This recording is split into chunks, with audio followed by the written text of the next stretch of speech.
Hi hello ನಮಸ್ಕಾರ ಸ್ನೇಹಿತರೆ, ಇದೀಗ ತಾನೇ ಬಂದಿರುವಂತಹ ಮುಖ್ಯವಾದ ಮಾಹಿತಿ. 2 ತಿಂಗಳ ಗೃಹಲಕ್ಷ್ಮಿ ಯೋಜನೆ ಹಣ ಜಮಾ ಆಗಿಲ್ಲ ಎಂದು ಸದನದಲ್ಲಿ ಸತ್ಯ ಒಪ್ಪಿಕೊಂಡು ವಿಷಾದ ವ್ಯಕ್ತಪಡಿಸಿದ ಲಕ್ಷ್ಮಿ ಹೆಬ್ಬಾಳ್ಕರ್ ಅವರು. ಗೃಹಲಕ್ಷ್ಮಿ ಯೋಜನೆ ಫಲಾನುಭವಿಗಳಿಗೆ ಮುಖ್ಯವಾದ ಮಾಹಿತಿ. ಇನ್ನು ಇದೇ ಮಧ್ಯೆ ಸಚಿವ ಲಕ್ಷ್ಮಿ ಹೆಬ್ಬಾಳ್ಕರ್ ಅವರು ಚಂದ್ರಲೋಕದಲ್ಲಿ ಇದ್ದಾರಾ ಎಂದು ಆರೋಶಕ್ ಅವರು ಸದನದಲ್ಲಿ ಕಿಡಿಕಾರಿದ್ದಾರೆ. ಎಲ್ಲ ಮಾಹಿತಿ ಬಂದಿವೆ ಸ್ನೇಹಿತರೆ. ನಿಜವಾಗ್ಲೂ 4,000 ರೂಪಾಯಿ ಜಮಾ ಆಗಿಲ್ಲ ಎಂದು ಲಕ್ಷ್ಮಿ ಹೆಬ್ಬಾಳ್ಕರ್ ಅವರು ಸತ್ಯ ಒಪ್ಪಿಕೊಂಡಿದ್ದಾರೆ. ಇದೇ ಮಧ್ಯೆ ಡಿ.ಕೆ. ಶಿವಕುಮಾರ್ ಅವರ ಹೇಳಿಕೆ ಸದನದಲ್ಲಿ ಮುಖ್ಯಮಂತ್ರಿ ಸಿದ್ದರಾಮಯ್ಯನವರು ಕೂಡ ಗುಡುಗಿದ್ದಾರೆ. ಎಲ್ಲ ಮಾಹಿತಿಗಳು ಬಂದಿವೆ ಸ್ನೇಹಿತರೆ. ಮತ್ತೊಂದೆಡೆಯಲ್ಲಿ ಹಳೆಯ ವಾಹನ ಮಾಲೀಕರಿಗೆ ಶಾಕ್ ಕೊಟ್ಟ ಸಾರಿಗೆ ಸಚಿವರು 15 ವರ್ಷ ಮೀರಿದ ವೆಹಿಕಲ್ ಇದ್ರೆ ಜಪ್ತಿ ಮಾಡ್ತಾರಂತೆ. ಏನಿದು ಮಾಹಿತಿ ಎಂಬುದನ್ನ ಡೀಟೇಲ್ ಆಗಿ ನೋಡೋಣ. ಮತ್ತೊಂದೆಡೆಯಲ್ಲಿ ತೆಗೆದುಕೊಂಡಿದ್ದು 1 ಲಕ್ಷ ಸಾಲ, ಬಡ್ಡಿ ಚಕ್ರ ಬಡ್ಡಿ ಸೇರಿ ಆಗಿದ್ದು 74 ಲಕ್ಷ. ಕೊನೆಗೂ ದಾರಿ ದೋಚದೆ ಕಿಡ್ನಿ ಮಾರಾಟ ಮಾಡಿದ ರೈತ ಯಾಕೆ ಏನಾಯ್ತು ಎಂಬುದನ್ನು ಕೂಡ ನೋಡೋಣ. ಮತ್ತೊಂದೆಡೆಯಲ್ಲಿ ಬಿಜೆಪಿಯ ಕೆಲ ಪದಾಧಿಕಾರಿಗಳು ಮುಖಂಡರು ಬಡವರ ಅಕ್ಕಿ ಕದ್ದು ವಿದೇಶಕ್ಕೆ ರಫ್ತು ಮಾಡಿದ್ದಾರೆ ಎಂದು ಸಚಿವ ಪ್ರಿಯಾಂಕ್ ಖರ್ಗೆ ಅವರ ಸ್ಫೋಟಕ ಆರೋಪ. ಎಲ್ಲ ಮಾಹಿತಿಗಳನ್ನು ಡೀಟೇಲ್ ಆಗಿ ನೋಡೋಣ. ಅದಕ್ಕಿಂತ ಮೊದಲು ನೀವು ಸುದ್ದಿ 9 ಯೂಟ್ಯೂಬ್ ಚಾನೆಲ್ಗೆ ಮೊದಲು ಬಾರಿ ಭೇಟಿ ಕೊಡುತ್ತಿದ್ರೆ ದಯವಿಟ್ಟು ಸಬ್ಸ್ಕ್ರೈಬ್ ಆಗಿ, ಪಕ್ಕದಲ್ಲಿ ಕಾಣಿಸೋ ಗಂಟೆ ಒತ್ತಿ. ಇದರಿಂದ ರಾಜ್ಯದ ಮಾಹಿತಿಗಳು ನಿಮಗೆ ಮೊದಲು ಸಿಗುತ್ತವೆ. ವಿಡಿಯೋಗೆ ಲೈಕ್ ಮಾಡ್ತಾ ವಿಡಿಯೋನ ಪೂರ್ತಿಯಾಗಿ ನೋಡಿ. ಬನ್ನಿ ಸ್ನೇಹಿತರೆ, ಎಲ್ಲ ಮಾಹಿತಿಗಳನ್ನ ಡೀಟೇಲ್ ಆಗಿ ನೋಡೋಣ. ಇತ್ತೀಚೆಗೆ ಬಿಜೆಪಿಯ ಶಾಸಕರು ಸದನದಲ್ಲಿ ಗೃಹಲಕ್ಷ್ಮಿ ಯೋಜನೆಯ 2 ಕಂತು ಬಿಡುಗಡೆ ಆಗಿಲ್ಲ ಎಂದು ಸದನದಲ್ಲಿ ಆರೋಪ ಮಾಡಿದ್ರು. ಆದ್ರೆ ಇದೀಗ ಸ್ವತಃ ಸಚಿವ ಲಕ್ಷ್ಮಿ ಹೆಬ್ಬಾಳ್ಕರ್ ಅವರು ಸತ್ಯ ಒಪ್ಪಿಕೊಂಡು ವಿಷಾದ ವ್ಯಕ್ತಪಡಿಸಿದ್ದಾರೆ. ಹೌದು ಸ್ನೇಹಿತರೆ, ಗೃಹಲಕ್ಷ್ಮಿಯರ ಬ್ಯಾಂಕ್ ಖಾತೆಗೆ ಈ ಒಂದು ಹಿಂದೆ 2 ತಿಂಗಳ ಕಂತು ಮಿಸ್ ಆಗಿದೆ. ಅಂದ್ರೆ 4,000 ರೂಪಾಯಿ ಜಮಾ ಆಗಿಲ್ಲವಂತೆ ಸ್ನೇಹಿತರೆ. ಸಚಿವ ಲಕ್ಷ್ಮಿ ಹೆಬ್ಬಾಳ್ಕರ್ ಅವರು ಮಾಧ್ಯಮಗಳ ಮುಂದೆ ಬಿಡುಗಡೆ ಮಾಡಿದ್ದೇವೆ ಎಂಬ ಹೇಳಿಕೆ ಕೊಟ್ಟಿದ್ರು. ಆದ್ರೆ ಇದೀಗ ಬಿಜೆಪಿಯವರ ಆರೋಪದ ಬೆನ್ನಲ್ಲೇ ಸತ್ಯ ಬಹಿರಂಗವಾಗಿದೆ. ಹೌದು, ಗೃಹಲಕ್ಷ್ಮಿ ಯೋಜನೆ ಯಶಸ್ವಿಯಾಗಿ ಜಾರಿಗೆ ಆಗಿದೆ ಸ್ನೇಹಿತರೆ. ಆದ್ರೆ ವಿಪಕ್ಷಗಳು ಹಣ ಬಿಡುಗಡೆ ಆಗಿಲ್ಲ ಎಂಬ ಕುರಿತಂತೆ ಮತ್ತು ಜನರಿಗೆ ಸರ್ಕಾರ ಮೋಸ ಮಾಡಿದೆ ಎಂದು ಆರೋಪಿಸಿದ್ರು. ಇದೇ ಬೆನ್ನಲ್ಲೇ ಸತ್ಯಾಸತ್ಯತೆ ಏನು ಎಂದು ಪರಿಶೀಲನೆ ಮಾಡಿದಾಗ 2 ತಿಂಗಳ ಹಣ ಫಲಾನುಭವಿಗಳ ಬ್ಯಾಂಕ್ ಖಾತೆಗೆ ಜಮಾ ಆಗಿಲ್ಲ ಎನ್ನುವುದು ಬಹಿರಂಗವಾಗಿದೆ. ಈ ಬಗ್ಗೆ ಸಚಿವ ಲಕ್ಷ್ಮಿ ಹೆಬ್ಬಾಳ್ಕರ್ ಅವರು ಸದನದಲ್ಲಿ ಸತ್ಯ ಏನು ಎಂಬುದನ್ನು ಒಪ್ಪಿಕೊಂಡು ವಿಷಾದ ವ್ಯಕ್ತಪಡಿಸಿದ್ದಾರೆ. ಹೌದು ಸ್ನೇಹಿತರೆ, ಹಣ ಖಾತೆಗೆ ಜಮೆ ಆಗಿಲ್ಲ. ಈ ಬಗ್ಗೆ ಸದನದಲ್ಲಿ ಚರ್ಚೆ ಮಾಡಲಾಗಿದ್ದು, ಲಕ್ಷ್ಮಿ ಹೆಬ್ಬಾಳ್ಕರ್ ಅವರು ಸದನಕ್ಕೆ ತಪ್ಪು ಮಾಹಿತಿ ನೀಡುವ ನನಗೆ ಉದ್ದೇಶ ಇದ್ದಿದ್ದಿಲ್ಲ. ಆದರೆ ನಾನು ಪರಿಶೀಲನೆ ಮಾಡಿದಾಗ 2 ತಿಂಗಳು ಹೆಚ್ಚು ಕಡಿಮೆ ಆಗಿರುವುದು ಗೊತ್ತಾಗಿದೆ. ಅದನ್ನ ಮುಂದಿನ ದಿನಗಳಲ್ಲಿ ಸರಿ ಮಾಡುತ್ತೇವೆ. ನನ್ನ ಮಾತಿನಿಂದ ಯಾರಿಗಾದರೂ ಭಾವನೆಗೆ ಧಕ್ಕೆಯಾಗಿದ್ರೆ ನಾನು ವಿಷಾದ ವ್ಯಕ್ತಪಡಿಸುತ್ತೇನೆ ಎಂದು ಸದನದಲ್ಲಿ ಒಪ್ಪಿಕೊಂಡಿದ್ದಾರೆ. ಅಂದ ಹಾಗೆ ಸ್ನೇಹಿತರೆ, ಸಚಿವ ಲಕ್ಷ್ಮಿ ಹೆಬ್ಬಾಳ್ಕರ್ ಅವರು ಕಳೆದ 3 ದಿನಗಳಿಂದ ಸದನಕ್ಕೆ ಬಂದಿದ್ದಿಲ್ಲವಂತೆ. ಆ ಸಮಯದಲ್ಲಿ ಆರೋಶಕ್ ಅವರು ಸಚಿವ ಲಕ್ಷ್ಮಿ ಹೆಬ್ಬಾಳ್ಕರ್ ಚಂದ್ರಲೋಕದಲ್ಲಿದ್ದಾರಾ ಎಂದು ಕೂಡ ಕಿಡಿಕಾರಿದ್ರು. ಹೌದು ಸ್ನೇಹಿತರೆ, ಗೃಹಲಕ್ಷ್ಮಿ ಯೋಜನೆ ಹಣ ಬಿಡುಗಡೆ ಮತ್ತು ಬಿಡುಗಡೆ ಆಗದಿರುವ ಬಗ್ಗೆ ಚರ್ಚೆ ಮಾಡಬೇಕಾಗಿತ್ತು. ಆ ಸಮಯದಲ್ಲಿ ಸಚಿವ ಲಕ್ಷ್ಮಿ ಹೆಬ್ಬಾಳ್ಕರ್ ಅವರು ಕುಳಿತುಕೊಳ್ಳುವ ಕುರ್ಚಿ ಖಾಲಿ ಇರುವುದನ್ನ ಕಂಡಂತ ಆರೋಶಕ್ ಅವರು ಕಿಡಿಕಾರಿದ್ದಾರೆ. ಕಳೆದ 3 ದಿನಗಳಿಂದ ಸಚಿವರು ಸದನಕ್ಕೆ ಬಾರದೆ ನಾಪತ್ತೆಯಾಗಿದ್ದಾರೆ. ಸಚಿವರು ಏನಾದರೂ ಚಂದ್ರಲೋಕದಲ್ಲಿ ಇದ್ದಾರಾ ಎಂದು ಸದನದಲ್ಲಿ ಆಕ್ರೋಶ ವ್ಯಕ್ತಪಡಿಸಿದ್ದಾರೆ. ಪ್ರಮುಖ ಖಾತೆಯ ಜವಾಬ್ದಾರಿ ಹೊತ್ತವರು ಉತ್ತರಿಸಲು ಬೆನ್ನಟ್ಟಿ ಬರಬೇಕಾದ ಸಂದರ್ಭದಲ್ಲಿ ಇವರು ನಾಪತ್ತೆಯಾಗಿರುವುದು ಸರಿಯಲ್ಲ ಎಂದು ಆರೋಶಕ್ ಅವರು ಕಿಡಿಕಾರಿದ್ದಾರೆ. ಅಂದ ಹಾಗೆ ಸ್ನೇಹಿತರೆ, ಈಗ ಗೃಹಲಕ್ಷ್ಮಿ ಯೋಜನೆ ಕುರಿತಂತೆ ಸದನದಲ್ಲಿ ಚರ್ಚೆ ಮೇಲೆ ಚರ್ಚೆ ಮಾಡಲಾಗುತ್ತಿದೆ. ವಿರೋಧ ಪಕ್ಷಗಳು ಗೃಹಲಕ್ಷ್ಮಿ ಯೋಜನೆಯನ್ನೇ ಮುಂದಿಟ್ಟುಕೊಂಡು ತೀವ್ರವಾಗಿ ಗುರಿಯಿಟ್ಟು ವಾಗ್ದಾಳಿ ಮಾಡುತ್ತಿದ್ದಾರೆ. ಈ ಬಗ್ಗೆ ಮಹಿಳಾ ಮತ್ತು ಮಕ್ಕಳ ಕಲ್ಯಾಣ ಇಲಾಖೆ ಸಚಿವ ಲಕ್ಷ್ಮಿ ಹೆಬ್ಬಾಳ್ಕರ್ ಅವರು ಕೂಡ ತಪ್ಪನ್ನ ಸರಿ ಮಾಡಿಕೊಂಡು ಕೆಲಸ ಮಾಡ್ತೀನಿ ಎಂದು ಸ್ಪಷ್ಟನೆ ಕೊಟ್ಟಿದ್ದಾರೆ.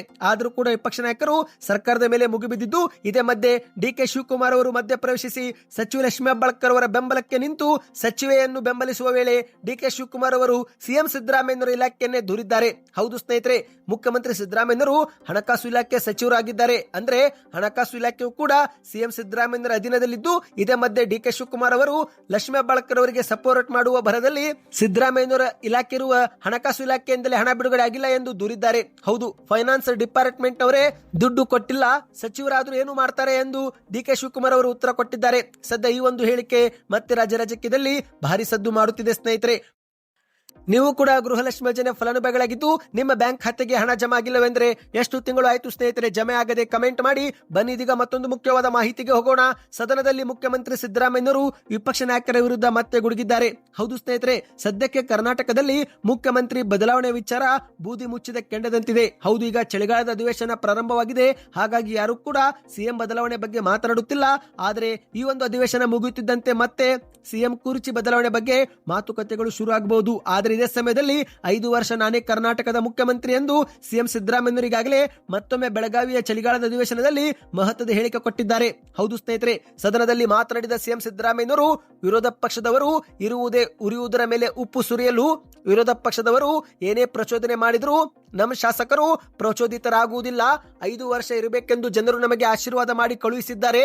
140 ಶಾಸಕರು ನಮ್ಮೊಂದಿಗೆ ಇದ್ದಾರೆ. ವಿರೋಧ ಪಕ್ಷದವರು ಇದರಲ್ಲಿ ಹುಳಿ ಹಿಂಡುವ ಅಗತ್ಯವಿಲ್ಲ ಎಂದು ಬಿಜೆಪಿ ನಾಯಕರಿಗೆ ಮುಖ್ಯಮಂತ್ರಿಯವರು ತಿರುಗೇಟು ಕೊಟ್ಟಿದ್ದಾರೆ. ಇದೇ ಮಧ್ಯೆ ಮುಂದುವರೆದು ಮಾತನಾಡಿ 2023ರಲ್ಲಿ ಜನರು ಆಶೀರ್ವಾದ ನಮಗೆ ಮಾಡಿದಂತೆ 2028ರಲ್ಲಿಯೂ ಕೂಡ ರಾಜ್ಯದಲ್ಲಿ ಕಾಂಗ್ರೆಸ್ ಸರ್ಕಾರವೇ ಅಧಿಕಾರಕ್ಕೆ ಬರುತ್ತೆ. ಕರ್ನಾಟಕದ ಜನ ಬಿಜೆಪಿಯವರಿಗೆ ಎಂದಿಗೂ ಕೂಡ ಬಹುಮತ ಮೂಲಕ ಅಧಿಕಾರಕ್ಕೆ ತರುವುದಿಲ್ಲ ಎಂದು ಸಿಎಂ ಅವರು ಭವಿಷ್ಯ ನುಡಿದಿದ್ದಾರೆ. ಜನರ ನಾಡಿ ಮಿಡಿತ ನಮ್ಮ ಕಾಂಗ್ರೆಸ್ ಸರ್ಕಾರಕ್ಕೆ ಗೊತ್ತಿದೆ. ಕರ್ನಾಟಕದಲ್ಲಿ ಬಿಜೆಪಿ ಸರ್ಕಾರ 2 ಬಾರಿ ಅಧಿಕಾರಕ್ಕೆ ಬಂದರೂ 1 ಬಾರಿಯೂ ಕೂಡ ಜನರ ಆಶೀರ್ವಾದದಿಂದ ಬಂದೇ ಇಲ್ಲ. 2008ರಲ್ಲಿ 2018ರಲ್ಲಿ ಆಪರೇಷನ್ ಕಮಲ ಮಾಡಿ ಮತ್ತು ಹಿಂಬಾಗಿಲಿನಿಂದಲೇ ಅಧಿಕಾರಕ್ಕೆ ಬಂದಿದ್ದಾರೆ ಎಂದು ಸಿಎಂ ಅವರು ತಿಳಿದಿದ್ದಾರೆ.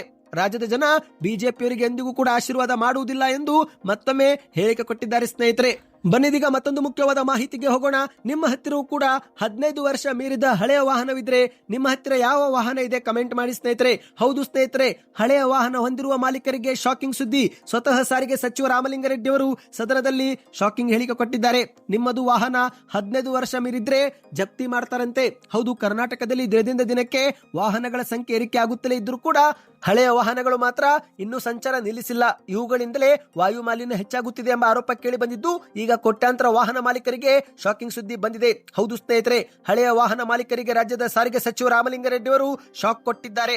15 ವರ್ಷ ಮೀರಿದ ವಾಹನಗಳ ಜಪ್ತಿಗೆ ಸರ್ಕಾರ ಮುಂದಾಗಲಿದೆ ಎಂದು ರಾಮಲಿಂಗಾರೆಡ್ಡಿ ಅವರು ವಿಧಾನ ಪರಿಷತ್ನಲ್ಲಿ ತಿಳಿಸಿದ್ದಾರೆ.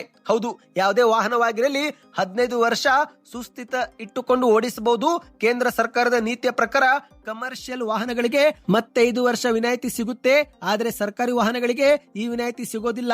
ವಯಸ್ಸು ಮೀರಿದ 1.38 ಕೋಟಿ ವಾಹನಗಳನ್ನು ಗುಜರಿಗೆ ಹಾಕಬೇಕು ಎಂದು ನಮಗೆ ಕೇಂದ್ರದಿಂದ ಒತ್ತಾಯ ಕೇಳಿ ಬಂದಿದೆ. ಈಗಾಗಲೇ ತಮಿಳುನಾಡಿನಲ್ಲಿ ಕೆಲವೊಂದು ವಾಹನಗಳಿಗೆ ವಿನಾಯಿತಿ ಕೇಳಿದ್ದಾರೆ. ಅದೇ ರೀತಿ ಅಗ್ನಿಶಾಮಕ ಇಲಾಖೆಯಲ್ಲಿ ಕಡಿಮೆ ಬಳಕೆಯಾದ ವಾಹನಗಳು ಕೂಡ ಇದ್ದು ಅಂತಹ ವಾಹನಗಳಿಗೆ ವಿನಾಯಿತಿ ಕೊಡಿ ಎಂದು ನಾವು ಪತ್ರ ಬರೆದಿದ್ದೇವೆ. ಆದರೆ ಯಾವೆಲ್ಲ ವಾಹನಗಳು 15 ವರ್ಷ ಮೀರಿದ್ದಾವೋ ಅವೆಲ್ಲವನ್ನು ಕೂಡ ಜಪ್ತಿ ಮಾಡುತ್ತೇವೆ ಎಂದಿದ್ದಾರೆ. ಸ್ನೇಹಿತರೆ, ಕೇಂದ್ರ ಸರ್ಕಾರದ ವಾಹನ ಗುಜರಿ ನೀತಿ ಜಾರಿಗೆ ಇದ್ದು 15 ವರ್ಷ ಮೇಲ್ಪಟ್ಟ ಸರ್ಕಾರಿ ವಾಹನಗಳನ್ನು ಕಡ್ಡಾಯವಾಗಿ ಗುಜರಿಗೆ ಹಾಕುತ್ತೇವೆ. ಆದರೆ 20 ವರ್ಷ ಮೇಲ್ಪಟ್ಟ ಖಾಸಗಿ ವಾಹನಗಳಿಗೆ ಫಿಟ್ನೆಸ್ ಟೆಸ್ಟ್ ಕಡ್ಡಾಯವಿದ್ದು ಇದರಲ್ಲಿ ಉತ್ತೀರ್ಣವಾಗದಂತ ವಾಹನಗಳನ್ನು ಗುಜರಿಗೆ ಹಾಕುತ್ತೇವೆ ಎಂದಿದ್ದಾರೆ. ಹೌದು, ಫಿಟ್ನೆಸ್ ಟೆಸ್ಟ್ ನಲ್ಲಿ ಉತ್ತೀರ್ಣರಾದ್ರೆ ಮತ್ತೆ 5 ವರ್ಷ ವಿನಾಯಿತಿ, ಇಲ್ಲದಿದ್ರೆ ಗುಜರಿಗೆ ಹಾಕಬೇಕು ಎಂಬ ನಿಯಮವಿದೆ.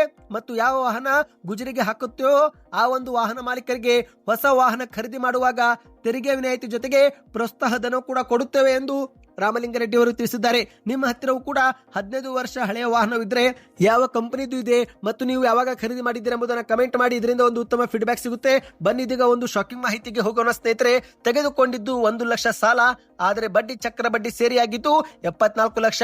ಕೊನೆಗೂ ದಾರಿ ದೋಚದೆ ಕಿಡ್ನಿಯೂ ಕೂಡ ಮಾರಾಟ ಮಾಡಲಾಗಿದೆ. ಹೌದು, ಮಹಾರಾಷ್ಟ್ರ ರೈತರೊಬ್ಬರು ತೆಗೆದುಕೊಂಡಿದ್ದ 1 ಲಕ್ಷ ಸಾಲ ರೂಪಾಯಿಗೆ ಪ್ರತಿದಿನ 10,000 ಬಡ್ಡಿ ಹಾಕಿದ್ದಕ್ಕೆ 74 ಲಕ್ಷ ಆಗಿದ್ದರಿಂದ ಮಹಾರಾಷ್ಟ್ರದ ರೈತರೊಬ್ಬರು ಕಾಂಬೋಡಿಯಾಗೆ ಹೋಗಿ ತಮ್ಮ ಕಿಡ್ನಿಯನ್ನೇ ಮಾರಾಟ ಮಾಡಿರುವ ಘಟನೆ ಬೆಳಕಿಗೆ ಬಂದಿದೆ. ಮಹಾರಾಷ್ಟ್ರದ ಚಂದ್ರಾಪುರ ಜಿಲ್ಲೆಯ ರೈತ ರೋಷನ್ ಸದಾಶಿವ್ ಕುಡೆ ಎನ್ನುವರು ಕೃಷಿಯಲ್ಲಿ ನಿರಂತರವಾಗಿ ನಷ್ಟ ಅನುಭವಿಸಿದ್ದು ಮತ್ತು ಇತ್ತೀಚೆಗೆ ಡೈರಿ ವ್ಯವಹಾರ ಆರಂಭಿಸಲು ಕೂಡ ಸಾಲ ಮಾಡಿದ್ದರಂತೆ. ಹಾಗಾಗಿ ಈಗ ಸಾಲವು ಹೆಚ್ಚಾಗಿ ಕೊನೆಗೆ ಕಿಡ್ನಿ ಮಾರಾಟ ಮಾಡಿದ್ದಾರೆ. ಹೌದು ಸ್ನೇಹಿತರೆ, ಇವರು ಅನೇಕ ಸಾಲಗಾರರಿಂದ 1 ಲಕ್ಷ ಸಾಲ ತೆಗೆದುಕೊಂಡಿದ್ದು ಡೈರಿ ವ್ಯವಹಾರ ಆರಂಭಕ್ಕೂ ಮುನ್ನ ಸಾಲ ಪಡೆದುಕೊಂಡಿದ್ದಾರೆ. ಆದರೆ ಖರೀದಿ ಮಾಡಿದ್ದಂತ ಹಸುಗಳು ಕೂಡ ಸಾವನ್ನಪ್ಪಿದವು. ಇತ್ತ ಬೆಳೆ ನಷ್ಟವೂ ಕೂಡ ಆಯಿತು. ಈ ಮೂಲಕ ಸಾಲದ ಸಮಸ್ಯೆ ಜೋರಾದ ಪರಿಣಾಮ ಸಾಲ ಕೊಟ್ಟವರು ಮನೆ ಬಾಗಿಲಿಗೆ ಬಂದು ಕುಟುಂಬಕ್ಕೂ ಕೂಡ ಕಿರುಕುಳ ನೀಡಲು ಆರಂಭಿಸಿ ತದನಂತರ ಅವರು ಸಾಲ ತೀರಿಸಲು ತಮ್ಮ ಜಮೀನು, ಟ್ರ್ಯಾಕ್ಟರ್ ಮತ್ತಿತರ ಮನೆಯಲ್ಲಿದ್ದ ಮೌಲ್ಯಯುತ ವಸ್ತುವನ್ನು ಕೂಡ ಮಾರಾಟ ಮಾಡಿದ್ರು. ಆದ್ರೆ ಅದು ಕೂಡ ಸಾಕಾಗಿಲ್ಲ. ಕೊನೆಗೆ ದಾರಿ ದೋಚದೆ ಸಾಲ ಕೊಟ್ಟಿದ್ದ ವ್ಯಕ್ತಿಯೊಬ್ಬರ ಸಲಹೆ ಮೇರೆಗೆ ಮಧ್ಯವರ್ತಿಯರ ಸಹಾಯದಿಂದ ಕೋಲ್ಕತ್ತಾಗೆ ಹೋಗಿ ಪರೀಕ್ಷೆ ಮಾಡಿ ನಂತರ ತಮ್ಮ ಕಿಡ್ನಿಯನ್ನೇ ಕೊಟ್ಟಿದ್ದಾರೆ ಎಂದು ಹೇಳಲಾಗುತ್ತಿದೆ. ಹೌದು ಸ್ನೇಹಿತರೆ, 8 ಲಕ್ಷ ರೂಪಾಯಿಗೆ ಕಿಡ್ನಿ ಮಾರಾಟ ಮಾಡಲಾಗಿದೆ. ಸಾಲ ಕೊಟ್ಟವರಿಂದ ಕಿರುಕುಳದ ಬಗ್ಗೆ ದೂರು ನೀಡಿದ್ರು ಪೊಲೀಸರು ಯಾವುದೇ ಕ್ರಮ ತೆಗೆದುಕೊಳ್ಳಲಿಲ್ಲ. ನಿರಂತರವಾಗಿ ಮಾನಸಿಕ ಹಾಗೂ ದೈಹಿಕವಾಗಿ ನೋವು ಅನುಭವಿಸುತ್ತಿರುವ ಈ ಒಂದು ರೋಷನ್ ಖುಡೆ ಎನ್ನುವರು ತಮ್ಮ ಕಿಡ್ನಿಯನ್ನ ಮಾರಾಟ ಮಾಡಿದ್ದಾರೆ ಎಂದು ಹೇಳಲಾಗಿದೆ. ಸ್ನೇಹಿತರೆ, ಈಗ ನನಗೆ ನ್ಯಾಯ ಸಿಗದಿದ್ರೆ ರಾಜ್ಯ ಸರ್ಕಾರದ ಪ್ರಧಾನ ಕಚೇರಿ ಮುಂಬೈನ ಮಂತ್ರಾಲಯದ ಎದುರು ನಾನು ಮತ್ತು ನನ್ನ ಕುಟುಂಬ ಬೆಂಕಿ ಹಚ್ಚಿಕೊಂಡು ಸಾಯುತ್ತೇವೆ ಎಂದು ಕೂಡ ಅವರು ಮಾಧ್ಯಮಗಳ ಮುಂದೆ ತಿಳಿಸಿದ್ದಾರೆ. ಬನ್ನೀಗ ಕೊನೆಯ ಮುಖ್ಯವಾದ ಮಾಹಿತಿಗೆ ಹೋಗೋಣ.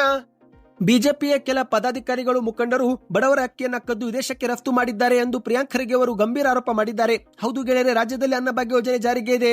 ಆದರೆ ಈ ಒಂದು ಅಕ್ಕಿ ಬಡವರಿಗೆ ಸಿಗದೆ ಬಡವರ ಅಕ್ಕಿಯನ್ನ ಕದ್ದು ಬಿಜೆಪಿಯವರು ವಿದೇಶಕ್ಕೆ ರಫ್ತು ಮಾಡಿದ್ದಾರೆ ಎಂದು ಗ್ರಾಮೀಣಾಭಿವೃದ್ಧಿ ಸಚಿವ ಮತ್ತು ಕಲಬುರಗಿಯ ಉಸ್ತುವಾರಿ ಸಚಿವರಾಗಿರುವ ಪ್ರಿಯಾಂಕ್ ಖರ್ಗೆ ಅವರು ಗಂಭೀರ ಆರೋಪ ಮಾಡಿದ್ದಾರೆ. ಹೌದು, ಬೆಳಗಾವಿ ಅಧಿವೇಶನದಲ್ಲಿ ಮಾತನಾಡಿದಂತೆ ಇವರು ಬಡವರ ಹಸಿವು ನೀಗಿಸಲು ನಾವು ಗ್ಯಾರಂಟಿ ಜಾರಿಗೆ ಮಾಡಿ ಅನ್ನಭಾಗ್ಯ ಯೋಜನೆ ಜಾರಿಗೆ ಕೊಡುತ್ತಿದ್ದೇವೆ.